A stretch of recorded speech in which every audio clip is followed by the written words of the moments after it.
Hello everyone, আজকে চলে এসেছি একদম পুজোর ব্লগ নিয়ে। আজকে হলো মঙ্গলবার আর আজকে হলো আমাদের বাড়ি মা মঙ্গলচণ্ডীর পুজো। আর পুজোটা করছে আমার মা। আর এই পুজোটা করার উপলক্ষ হলো আমার একটা ছোটোবেলায় মানসিক ছিল, সেই পুজোটাই আজকে করা হচ্ছে।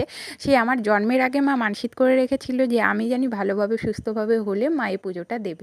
সেই জন্য এই পুজোটা করা আজকে। যাই হোক, পুজোর তো তোড়জোড় শুরু হয়ে গেছে আর একটা মিনি ব্লগে তোমাদের সব কিছু দেখানো সম্ভব না। আর সেই জন্য আমি পার্ট করে দেবো। এটা হচ্ছে পার্ট 1 আর পরপর করে অনেকগুলো পার্ট আসবে। আর বড় ভিডিওটা দেখতে হলে এই ভিডিওর আমার নামের নিচের লিঙ্কে গিয়ে দেখে আসতে পারো। আর এখানে দেখো, যেখানে পুজো হবে সেখানে আমি এখন সুন্দরভাবে আলপনা দিচ্ছি। আর কালকের মিনি ব্লগে তো দেখেছিলে যে আমরা লাস্টে আমি, ভাই, আমার বোনুরা সবাই মিলে যেখানে পুজো হবে সেখানটা কাপড় দিয়ে সাজাচ্ছিলাম। যাই হোক, তারপরে ওই সাইডে রান্নাবান্না শুরু হয়ে গেছে। মা অন্নপূর্ণার পুজো করে দিল, তারপরে শুরু হয়ে গেছে। এখন আমি আলতা পরে নিলাম আর আমার বোনুকে তো আমি পরেছি, আলতা পরতেই হবে। আর এখানে সব পুজোর যোগাযন্ত্র হচ্ছে।